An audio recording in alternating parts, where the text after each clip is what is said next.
ఇప్పటిదాకా 9 lakhs ఖర్చు అయినాయి అమ్మ. ఇంకా మన దగ్గర పెట్టడానికి డబ్బులు లేవు కరెంట్లీ. ఉన్న నాకు ఎంతవరకు అవుతుందో అంతవరకు వేసేసిన.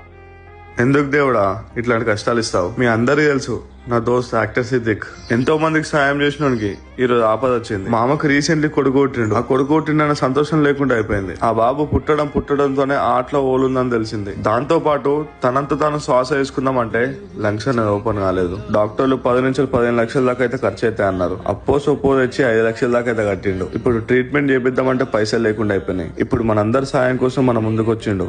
ఎంత బాధ ఉంటది కదా.